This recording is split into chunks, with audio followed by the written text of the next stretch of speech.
नमस्कार दोस्तों सीने में इन्फेक्शन एक प्रकार का श्वसन संबंधी इन्फेक्शन है जो आपकी श्वसन प्रणाली के निचले हिस्से को प्रभावित करता है। श्वसन प्रणाली के निचले हिस्से में श्वसन नली, ब्रोंकाई और फेफड़े शामिल है। इसका मुख्य कारण वायरल या बैक्टीरियल इन्फेक्शन होता है। कुछ मामलों में फंगल इन्फेक्शन के कारण भी सीने में इन्फेक्शन हो जाता है। कुछ लोगों को सीने में इन्फेक्शन होने का खतरा अधिक होता है, जिनमें सिगरेट पीने वाले लोग, वृद्ध व्यक्ति, गर्भवती महिलाएं और मोटापे से ग्रस्त महिलाएं वगैरह शामिल है। छाती में इन्फेक्शन होने से सांस लेने में दिक्कत और खांसी होने लग जाती है। तेज बुखार, सिरदर्द, सुस्ती और भूख न लगना सीने में इन्फेक्शन के कुछ अन्य लक्षण हैं। ये रोग किसी भी उम्र के व्यक्ति को हो सकता है और इस स्थिति की जांच करने के लिए डॉक्टर मरीज का शारीरिक परीक्षण करते हैं और स्वास्थ्य संबंधी पिछली स्थिति का पता लगाते हैं। इसके अलावा डॉक्टर स्टेथोस्कोप उपकरण की मदद से छाती की आवाज़ सुन सकते हैं, ब्लड टेस्ट और एक्सरे भी कर सकते हैं। सीने में इन्फेक्शन से बचाव करने के लिए पर्याप्त पानी पीना चाहिए, कम वसा और अधिक फाइबर वाले आहार खाने चाहिए। इसमें खूब मात्रा में ताज़े फल और सब्जियां शामिल है। चेस्ट में इन्फेक्शन से बचाव करने के लिए धूम्रपान और शराब छोड़ना और अच्छी स्वच्छता बनाए रखना भी आवश्यक है। यदि आपके सीने में इन्फेक्शन बैक्टीरिया के कारण हुआ है तो उसका इलाज करने के लिए एंटीबायोटिक दवाएं देते हैं। हालांकि यदि वायरस के कारण छाती में इन्फेक्शन हुआ है तो इलाज में एंटीबायोटिक दवाओं का कोई काम नहीं होता है। डॉक्टर शरीर को आराम देने, पर्याप्त मात्रा में तरल पेय पदार्थ पीने और सांस लेने के दौरान हो रहे दर्द से राहत दिलाने के लिए पेन किलर दवाएं लेने की सलाह देते हैं। सीने में इन्फेक्शन से कुछ जटिलताएं भी विकसित हो सकती है, जिनमें फेफड़ों में घाव होना, सेप्टिसेमिया वगैरह शामिल है। दोस्तों बात की जाए कि सीने में इन्फेक्शन क्या होता है, तो चेस्ट इन्फेक्शन एक ऐसा इन्फेक्शन है जो आपके फेफड़ों को प्रभावित करता है। ये या तो श्वसन मार्गों को या फिर फेफड़ों में मौजूद छोटी छोटी हवा की थैलियों को प्रभावित करता है और इस स्थिति में द्रव या मवाद बनने लग जाता है और श्वसन मार्गों में सूजन आ जाती है, जिससे सांस लेने में दिक्कत होने लगती है। दोस्तों बात की जाए कि चेस्ट में इन्फेक्शन के कितने प्रकार होते हैं, तो फेफड़े और श्वसन मार्गों में होने वाले इन्फेक्शन को सीने का इन्फेक्शन कहा जाता है और इसके मुख्य रूप से दो प्रकार होते हैं, ब्रोंकाइटिस और निमोनिया। दोस्तों बात की जाए कि चेस्ट में इन्फेक्शन के लक्षण क्या होते हैं, तो छाती में इन्फेक्शन का मुख्य लक्षण खांसी होता है। इस दौरान आपको कमजोरी और थकान महसूस होती है और साथ ही आपको कुछ और भी लक्षण महसूस हो सकते हैं, जैसे कि खांसी के साथ बलगम आना, बुखार होना और उसके साथ पसीना आना, कंपी होना और ठंड लगने जैसे लक्षण भी हो सकते हैं। उलझन, लो ब्लड प्रेशर, हार्ट की धड़कनें तेज होना, गड़गड़ाहट होना, मतली और उल्टी आना, सांस लेने में कठिनाई या तेजी से सांस लेना, छाती में दर्द और तकलीफ होना, भूख न लगना, मांसपेशियों में दर्द होना। बात की जाए कि डॉक्टर को कब दिखाना चाहिए, तो कुछ ऐसी स्थितियां हैं जिसमें आपको डॉक्टर को दिखा लेना चाहिए।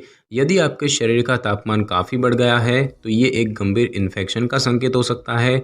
यदि लक्षण लगातार 3 हफ्तों से हो रहे हों, अचानक से आपकी सांसें तेज़ हो जाती हो या सांस फूलने की समस्या हो, जीभ और होंठ नीले पड़ जाएं, दम घुटने जैसा महसूस हो, छाती में तीव्र दर्द हो और सांस लेने के दौरान दर्द और भी बदतर हो जाता हो, खांसी के साथ गाढ़ा बलगम आए जिसमें खून के धब्बे भी होते हो, तो ऐसी स्थितियों में आपको डॉक्टर को दिखा लेना चाहिए।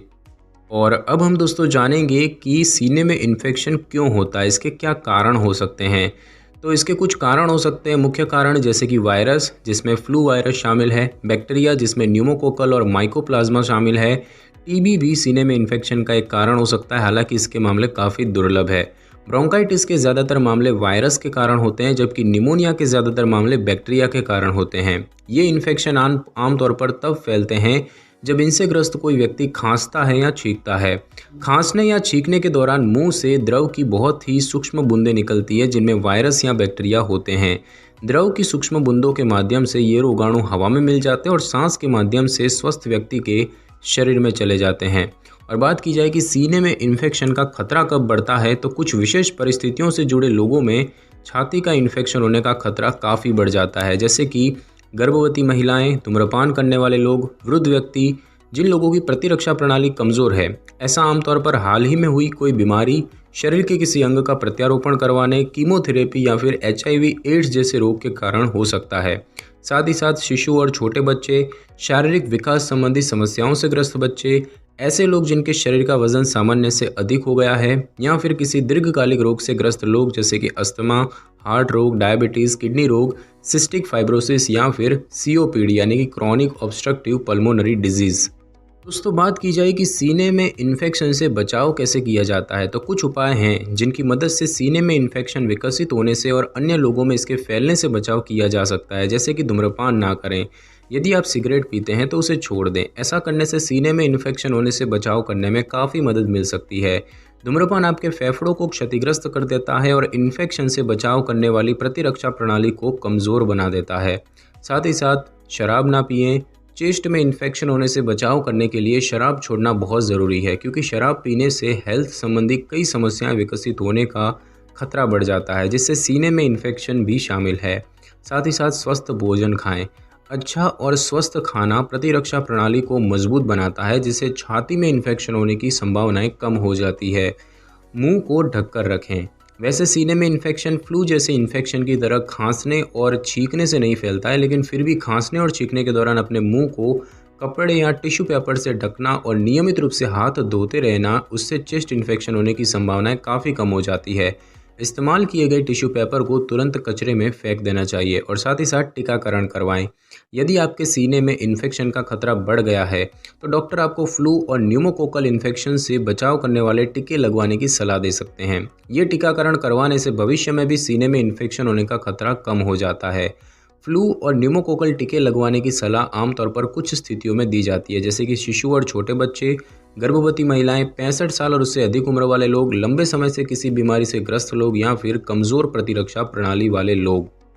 और अब हम दोस्तों जानेंगे कि सीने में इन्फेक्शन का निदान कैसे किया जाता है। तो स्थिति का पता लगाने के लिए डॉक्टर आपका शारीरिक परीक्षण करेंगे और लक्षणों की जांच करेंगे। शारीरिक परीक्षण के दौरान डॉक्टर एक स्टेथोस्कोप नामक उपकरण का इस्तेमाल करेंगे, जिसकी मदद से सांस लेने के दौरान आपके फेफड़ों और हार्ट से निकलने वाली आवाज़ को सुना जाता है। सीने में इन्फेक्शन की गंभीरता और उसकी सटीक जगह का पता लगाने के लिए डॉक्टर छाती का एक्सरे कर सकते हैं। इसके अलावा डॉक्टर थूक और खून का सैंपल ले सकते हैं, जिसकी जांच की जाती है और ये पता लगाने की कोशिश की जाती है कि सीने में इन्फेक्शन किस कारण से हुआ है। यदि बैक्टीरिया के कारण इन्फेक्शन हुआ है तो टेस्ट की मदद से ही डॉक्टर इन्फेक्शन के अनुसार उचित एंटीबायोटिक दवाओं का चुनाव कर लेते हैं। खून का सैंपल लेकर कुछ और भी टेस्ट किए जा सकते हैं, जैसे कि कंप्लीट हेमोग्राम और साथ ही साथ ESR टेस्ट यानी कि एरिथ्रोसाइट सेडिमेंटेशन रेट। और अब हम दोस्तों जानेंगे कि सीने में इन्फेक्शन का इलाज कैसे किया जाता है। तो दोस्तों सीने में इन्फेक्शन का इलाज इसके कारणों के आधार पर किया जाता है। जैसे कि वायरल की बात करें तो वायरल इन्फेक्शन कुछ हफ्तों के समय में अपने आप ठीक हो जाता है और एंटीबायोटिक दवाएं इसमें कुछ काम नहीं कर पाती। और बात की जाए बैक्टीरिया की, जैसे कि निमोनिया, तो बैक्टीरियल इन्फेक्शन का इलाज करने के लिए डॉक्टर कुछ एंटीबायोटिक दवाएं दे सकते हैं। डॉक्टर द्वारा निर्धारित किया गया दवाओं का कोर्स पूरा जरूर करें। यदि आपको कोर्स के बीच में भी ठीक महसूस होने लगा है तो भी दवाओं को बीच में ना छोड़ें। और कुछ और भी उपचार विकल्पों की बात करें तो एंटीबायोटिक दवाओं का उपयोग सिर्फ बैक्टीरिया के कारण होने वाले सीने के इन्फेक्शन का इलाज करने के लिए किया जाता है। इनका उपयोग वायरस से होने वाले सीने के इन्फेक्शन का इलाज करने के लिए नहीं किया जाता है, जैसे कि फ्लू, वायरल ब्रोंकाइटिस वगैरह, क्योंकि एंटीबायोटिक दवाएं वायरल इन्फेक्शन पर काम नहीं करती है। कुछ दवाओं की मदद से गाढ़े बलगम को पतला किया जाता है। डॉक्टर स्थिति के अनुसार आपके लिए बलगम को पतला करने वाली उचित दवाएं निर्धारित करते हैं। यदि आपको गरगराहट हो रही है जो ठीक नहीं हो रही है तो डॉक्टर आपके वायु मार्गों को खोलने के लिए विशेष प्रकार की इनहेलर यानी कि सूंघने वाली दवाएं देते हैं। ब्रोंकाइटिस से ग्रस्त ज़्यादातर लोगों का इलाज घर पर ही कर दिया जाता है और वे पूरी तरह से स्वस्थ हो जाते हैं। निमोनिया की गंभीरता का पता लगाना आवश्यक होता है। एंटीबायोटिक दवाओं की मदद से कुछ मरीजों में सीने में इन्फेक्शन घर पर ही मैनेज किया जाता है।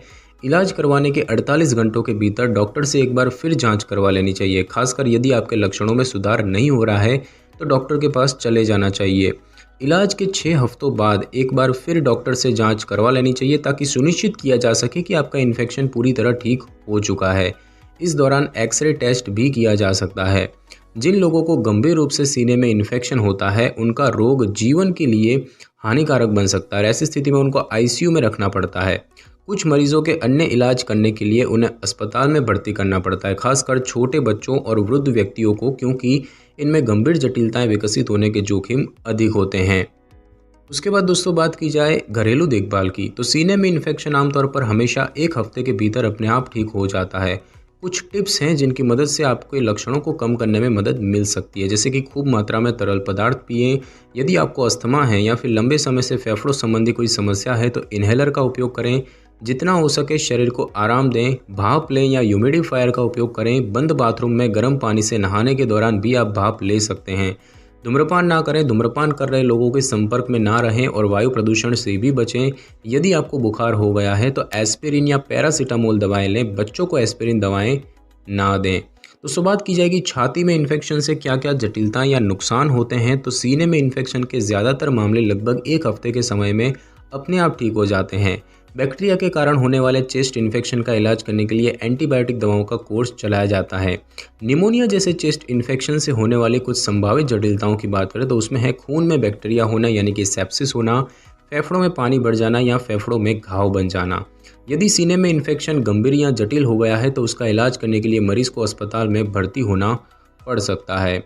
तो दोस्तों आज की इस वीडियो में बस इतना ही। अगर आपको मेरी ये वीडियो और जानकारी अच्छी लगी हो तो वीडियो को लाइक और शेयर कर दीजिए और कमेंट करना बिल्कुल भी ना भूलें। और अगर आप हमारे चैनल पर नए हैं तो चैनल को कर लें सब्सक्राइब और बेल आइकन के बटन को ज़रूर क्लिक कर लें ताकि मेरी नई वीडियो की नोटिफिकेशन सबसे पहले आपको मिल सके। Thanks for your time.